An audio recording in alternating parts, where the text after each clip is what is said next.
Good morning বন্ধুরা, আমি শ্রাবন্তী। আমার ক্যাপচার অফ ফ্রেম ব্লগে তোমাদের অনেক অনেক স্বাগত। আশা করছি তোমরা সবাই ভালো আছো আর আমিও ভালো আছি। আজ হচ্ছে 2রা ফেব্রুয়ারি, রবিবার। আর আজ হচ্ছে শুক্লা পঞ্চমী পড়বে 12টা 15। তা আজ হচ্ছে সরস্বতী পূজা। তো অনেকে রবিবার করছে, মানে আজ করছে, আবার অনেকে সোমবার করবে, সোমবার সকাল পর্যন্ত থাকবে। তো আমি আজ করব, কারণ হচ্ছে ষষ্ঠীটা পরের দিন পাবো। আর পরের দিন আবার ষষ্ঠী করলে সপ্তমী পড়ে যাচ্ছে, তো সেই জন্য। আর একটা কারণ হচ্ছে কর্তামশাই আজকে বাড়িতে থাকবে। তো সেই কথা ভেবেই যে গোটা চচ্চড়ি যেসব পালন নিয়মপালা আছে করব, সেগুলো ও হয়তো থাকতে পারবে না, ওর প্রথম বছর এটা, মানে এরকম থাকতে পারবে না, সেটা খারাপ লাগবে। তো সেই কথা ভেবেই রবিবারটাই সিলেক্ট করলাম। তো চলো। তো শনিবার যেহেতু বাবার ট্রিটমেন্টের জন্য হসপিটালে গিয়েছিলাম, তো সেই জন্য ঠাকুরের কোনো কাজই কমপ্লিট করতে পারিনি। তো আজ রবিবার একেবারে সকালবেলা উঠে সমস্ত বাসি কাজকর্ম সেরে নিয়ে, আর তারপরে বাসি জামাকাপড় সমস্ত কিছু ছেড়ে নিয়ে হাত পা ধুয়ে তারপরে আমি এসেছি এখানে ঠাকুরের বাসনপত্র মাজতে। তো ঠাকুরের বাসন মাজা কমপ্লিট হয়ে যাওয়ার পর এবারে যেখানটায় ঠাকুর বসাবো সেইখানটায় একটুখানি আলপনা দিয়ে সাজিয়ে নিচ্ছি। আর এই দেখো, আমার মেয়ে ঘুম থেকে উঠেই বায়না ধরেছে ওকে নেল পালিশ পরাতে হবে। আর ঠাকুরের কাজকর্ম যখন করছিলাম তখন কিছুটা আমার নাইটিটা ভিজে গিয়েছিল, তো সেই জন্য একটুখানি রোদে দিয়ে আর এখন ওকে নেল পালিশ পরাতে এসেছি। আর আমিও একটু আলতাটা পরে নিলাম। তো আবার জামাটা চেঞ্জ করে আবার এসেছি এবারে রান্নাবান্নার কাজে। তো আজকে তো সমস্ত কিছু নিরামিষ রান্নাবান্না হবে। তো যেহেতু 12টা 15ই পঞ্চমী পড়েছে, তো আমাদের ঠাকুরমশাই আসবেন বলেছেন যে 1:30 বাজতে, মানে উনি দুটো পুজো সেরে তারপরে আসবেন আমাদের বাড়িতে। তো এতক্ষণ তো না খেয়ে কর্তামশাই বা মেয়ে থাকতে পারবে না। তো তার জন্য আগে আমি টিফিনটা তৈরি করে নিচ্ছি। আর যদি সময় থাকে লাঞ্চটাও করে নেব, নিশ্চয়ই সময় পাবো। আর তারপরে আবার ঠাকুরেরও ওই দিকে জোগাড়জাটি অনেক কিছু আছে, মানে আজকে একটুও রেস্ট নেবার সময় নেই। তো প্রথমেই আমি ওখানে ঠাকুরের কাজ কিছু করে এবার এসেছি সকালের ব্রেকফাস্টটা তৈরি করতে। তো সকালে জলখাবারে বানাবো একটু কষা কষা আলুর দম, আর তার সঙ্গে বানাবো লুচি। তো নিরামিষ যেহেতু পুরোটাই হবে, তার জন্য একটা নিরামিষ মশলা বানিয়ে নিচ্ছি। এখানে একটুখানি গোটা জিরে, গোটা ধনিয়া, গোলমরিচ, তারপরে একটুখানি শুকনো লঙ্কা আর দিয়ে সমস্ত কিছু একটু হালকাভাবে নেড়ে চেড়ে নিলাম। আর এর মধ্যে দিয়েছি আদা, এটা সমস্ত কিছুই একসঙ্গে পেস্ট করে নেব। আর একটুখানি কাজু আর হচ্ছে পোস্ত একটু জল দিয়ে রাখলাম, এইগুলো সবই কিন্তু নিরামিষ রান্নায় লাগবে। তো দুপুরে ভেবেছি পোলাও আর পনির করব, তো সেখানেও এই মশলাটাই লাগবে। তো এখানে আমি আলুটা সিদ্ধ করে নিয়েছিলাম, তারপরে টমেটো আর ওই একটুখানি যে মশলাটা তৈরি করে গেছিলাম সেইটা সমস্ত কিছু কষিয়ে নিয়ে তার মধ্যে দিয়ে দিচ্ছি একটুখানি চারমগজ বলছি, কাজু আর পোস্তর পেস্টটা দিয়েছি, আর শেষে একটুখানি গরম মশলা ছড়িয়ে দেবো। আলুটা আমি প্রেশার কুকারে সিদ্ধ করে নিয়েছি বলেই দিলাম। সমস্ত কিছু একসঙ্গে কষিয়ে নিয়ে এবার একটু জল দেবো, এটা একটু ফুটতে থাকবে। আর ততক্ষণে আমি ময়দাটা মাখিয়ে নেব। কিন্তু ময়দা মাখাবার আগেই কর্তামশাই ঘুম থেকে উঠে পড়েছে, তো ওকে আগে চা করে দিলাম। আর আমিও শুধু চাটা খাবো, কারণ আমি অঞ্জলি দেব। যতক্ষণ না পুজো হচ্ছে ততক্ষণ পর্যন্ত আমি এখন কিছু খাবো না।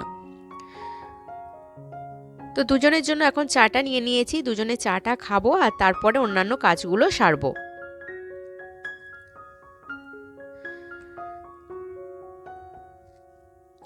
তো মেয়ে আর কর্তামশাইকে কোনো নিয়মের মধ্যে বাঁধিনি, কারণ ওরা খেয়ে দিয়েই অঞ্জলি দেবে, কারণ অতক্ষণ না খেয়ে থাকতে পারবে না। তার ওপর না খেয়ে পেট জ্বললে রাগারাগি নানা রকম ভুলভাল কাজকর্ম হবে, তার থেকে বাবা ওরা খেয়েই অঞ্জলি দিক, তাতে আমার পরিবেশ শান্ত থাকবে। তো সেই কথা ভেবেই ওদেরকে আর জোর জবরদস্তি করিনি। আর মেয়েকে তো জোর জবরদস্তি করার প্রয়োজন নেই, কারণ ওর শরীর খারাপ হয়ে যেতে পারে, সামনেই পরীক্ষা আছে, তাই ওদেরকে এত নিয়মের মধ্যে বাঁধি না। তো চলো, ময়েম দিয়ে আগে সুন্দর করে গরম জল দিয়ে ময়দাটাকে মাখিয়ে আধ ঘন্টার মতো রেখে দেব। আর তারপরে কিছুক্ষণ পরে হচ্ছে লুচিটা ভেজে নেব। তো অফিস থেকে শনিবার দিন রাতে কর্তামশাই ফিরেছে।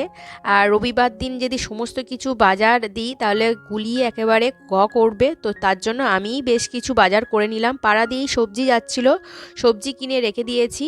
আর এই যে ঠাকুরের সরঞ্জাম আমি আগের দিন কিনে রেখে দিয়েছিলাম, সেইগুলোই ঠাকুরের কাছাকাছি রাখলাম যাতে হাতের কাছে সমস্ত কিছু একসঙ্গে পাই। আর এই হচ্ছে আমার মায়ের, মানে আমার মেয়ের হচ্ছে বাসন্তী কালারের শাড়ি, তার সঙ্গে ব্লাউজ, আর এর সঙ্গে এই গয়নাটা পরবে, মানে হারটা পরবে। কানেরটাও খুলবো না, কারণ কানেরটা খোলা পড়া করলে কানে ব্যথা হতে পারে। আর এই শাড়িটা হচ্ছে আমি পরবো। তো আবার এদিকে ময়দা মাখতে, ময়দাটা মেখে রেখে গিয়েছিলাম ভালো করে, কিছুক্ষণ রেস্ট হয়ে গেছে। তো এবার লেচি কেটে লুচিটা ভেজে নেব। আসলে একা হাতে সমস্ত কিছুই করছি, তো একবার করে ঘড়ি দেখছি যে টাইমের মধ্যে মেনটেন করতে পারবো কিনা, আর তার সঙ্গে এরকম হাত চালিয়ে সমস্ত কিছু করছি। আর এই সময় কর্তামশাই গেছে বাজারে কিছু বাজার করতে, আর তার সঙ্গে মেয়েকেও পাঠিয়ে দিয়েছি, ঘর ফাঁকা। আর এই সময় একেবারে আমি তাড়াহুড়ো করে কাজগুলো কমপ্লিট করে নিচ্ছি, যাতে ওরা আসার আগে লুচি তরকারি খেতে পারে। এদিকে কিন্তু ঝটপট করে আমার লুচিগুলো একেবারে ভাজা হয়ে গেছে, আর ওদেরকে একবার ফোন করে দেখে নিলাম, ওরাও আসছে। তো আমার যে ঠাকুরের যে ঘণ্টাটা ছিল, ভেতরের ঘণ্টাটার এটাও ভেঙে গিয়েছিল, তো সেটাও ঝালাই করতে হবে। তো সেই কাজটা নিয়েই বেরিয়েছে। আর তার সঙ্গে ফুল মিষ্টি এই সব কিছু বাজার করে নিয়ে আসবে কর্তামশাই আর মেয়ে। তো আজকে এত কাজের মাঝখানে যখন ওরা বেরোচ্ছিল, শ্যুট আর করতে পারছি না, মানে অনেক কিছুই শ্যুট করতে পারছি না তাড়াহুড়োর চোটে। তো এদিকে দেখো লুচিগুলো কিন্তু আমার ঝটপট করে ভাজা হয়ে যাচ্ছে। আর এদিকে দেখি কর্তামশাই কি কি বাজার করে নিয়ে এসেছে। এটা ভাজা হয়ে গেলেই এদিকে ঠাকুরের ওই দিকে যাব। তো তার আগে দুপুরে লাঞ্চের ব্যবস্থাটাও করে গেলাম। এখানে গোবিন্দভোগ চাল আছে, গোবিন্দভোগ চালটা আমি বাটি মেপে রাখছি আগে ভালো করে পরিষ্কার করব বলে। কারণ হচ্ছে পোলাওয়ের জন্য কিন্তু জলটা একটা ঠিকঠাক মাপ একটা বিশাল ব্যাপার, না হলে কিন্তু পুরো খিচুড়ি হয়ে যাবে। তো সেই জন্য বাটি মেপে দেখে নিচ্ছি যে কতটা আমি চাল নিলাম, সেই অনুযায়ী আমি যখন জল দেব সেটা মেপেই জল দেব। তো ভালো করে পরিষ্কার করে চালটা ধুয়ে এখন মেলে দিচ্ছি যাতে শুকনো ঝরঝরে হয়ে যায়, কারণ যখন কড়াইয়ে ভাজবো সুন্দর করে যাতে ভাজাটা হয় চালটা। তো এবারে ঠাকুরের জিনিসপত্রগুলো দেখে নিচ্ছি ঠিকঠাকভাবে আছে কিনা। আর মাকে আমি সকালবেলায় বাসি জামা কাপড় ছেড়ে আগেই গঙ্গা জল আর গোলাপ জল দিয়ে ভালো করে পরিষ্কার করে রেখেছিলাম। আর এটা যেহেতু আগের বছরের প্রতিমা, তো এর পরের বছর মানে নেক্সট বছর আবার নতুন নতুন প্রতিমা আমি আনবো। তো একটা প্রতিমা আমি 2 বছর করে পুজো করি। আর এখানে যা কিছু সমস্ত কিছু হাতের কাছে রাখছি, যা কিছু লাগবে। তো মাকে আসনে বসিয়ে দিয়েছি, দোয়াত কালিটাও ওখানটা রেখে দিলাম। কালি হিসাবে এখানে আমি দুধ আর গঙ্গা জল একসঙ্গে ব্যবহার করেছি, ওর মধ্যে ভরে দিয়েছি, রেখে দেব। আর এবারে আমি ঘট পাতবো। তো ঘটে আগে আমি স্বস্তিক চিহ্নটা এঁকে নিচ্ছি। সমস্ত কিছু কাজকর্ম কমপ্লিট করে রাখছি, কারণ আজকে কিন্তু ব্রাহ্মণকে পাওয়া দায় আজকাল দুদিনই, কারণ ওদের বিভিন্ন জায়গায় পুজো থাকে, যাতে ব্রাহ্মণের একটুও টাইম নষ্ট না হয়, তার জন্য আমি কিন্তু আগে থেকেই কাজ এগিয়ে নিচ্ছি। তো এখানে ঘটের মধ্যে আমি যে আম পল্লব আমার পিতলের, সেটাতেও হচ্ছে সিঁদুর দিয়ে দিলাম, আর যে ডাব তাতেও সিঁদুর দিয়ে দিলাম। আর এর মধ্যে 5 রকমের জিনিস দেওয়া আছে গঙ্গা জলে দিয়ে ভেতরে, হলুদ, কড়ি, তারপরে হচ্ছে একটা 1 টাকার কয়েন, ধান, এইসব 5 রকমের দ্রব্য দেওয়া আছে জলের মধ্যে। আর এবারে আমি এখানটা ফুল দিয়ে সাজিয়ে দিলাম পঞ্চশস্য, তারপরে হচ্ছে অগরু, তারপরে হচ্ছে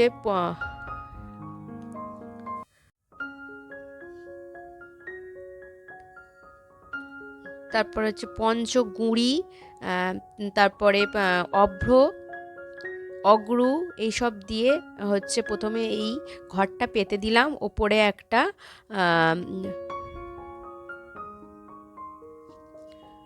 ঘটের ওপরে একটা আচ্ছাদন দিতে হয়, দিয়ে দিলাম।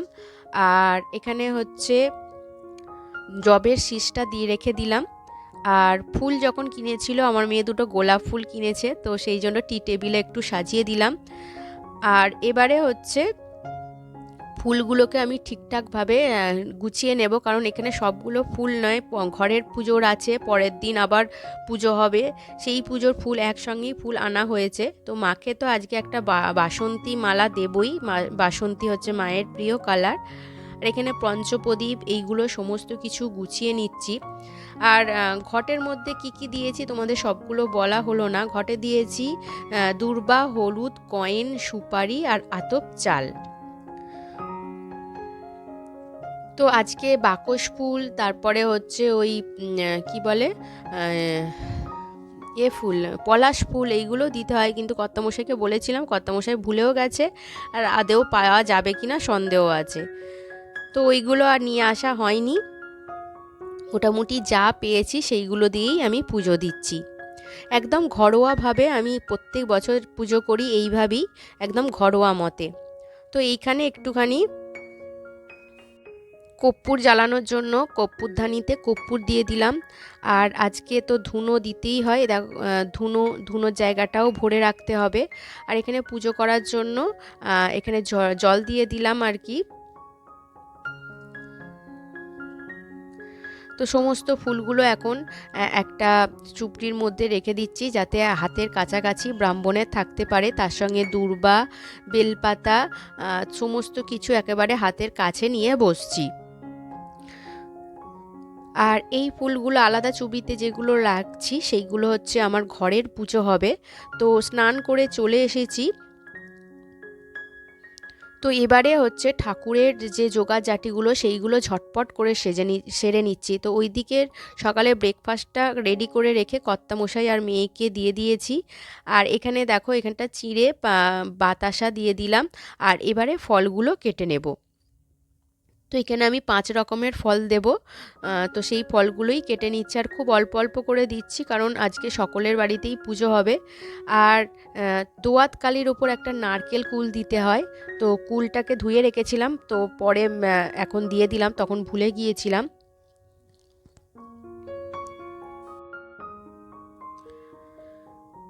তো ফলের মধ্যে যেটা আমার সবথেকে বিরক্তিকর লাগে হচ্ছে ডালিম। ডালিমটা মানে ছাড়াতেও বিরক্ত লাগে, কারণ ওর মধ্যে অনেক পচা থাকে, আর ওটা বেছে বেছে দিতেও সময় লাগে। তো মোটামুটি এখানে আমার ফল কাটা কমপ্লিট। এবার সামনে জোগাড় করে দিয়ে দেব। তো এক এক করে সমস্ত কিছু ঠাকুরের সামনে একেবারে ধরে রেখে দিচ্ছি। আর এরপরে ধুনোর জায়গাটাও একেবারে রেডি করে রেখে দিলাম। আর এর ওপর কর্পূরটা দিয়ে দিচ্ছি, কারণ যাতে তাড়াতাড়ি আগুনটা ধরে।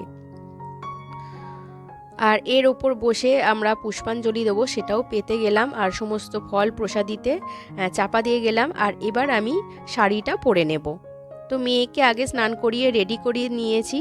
আর কর্তামশাইকেও ওকেও রেডি হতে বলেছি, ও এখনও স্নান করেনি। তো এই ড্রেসটাই ও পরবে, কারণ হচ্ছে এইটা ড্রেসটা পরেই হচ্ছে ও ঠাকুরের ফুল আনতে গিয়েছিল। তো একেবারে ওর এগুলো বাসি না, তো সেই জন্য ও স্নান করে ওটাই পরবে। হ্যাঁ, সব দেয়া। তো এদিকে দেখো, আমাদের ঠাকুর মশাই এসে গেছে। তো বন্ধুরা, এবার পুষ্পাঞ্জলি দেব।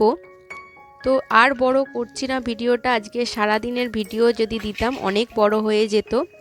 তো সেই জন্য আজকের ভিডিও এই পর্যন্ত রাখছি। এর পরের পার্টটা আসবে নেক্সট ডেতে।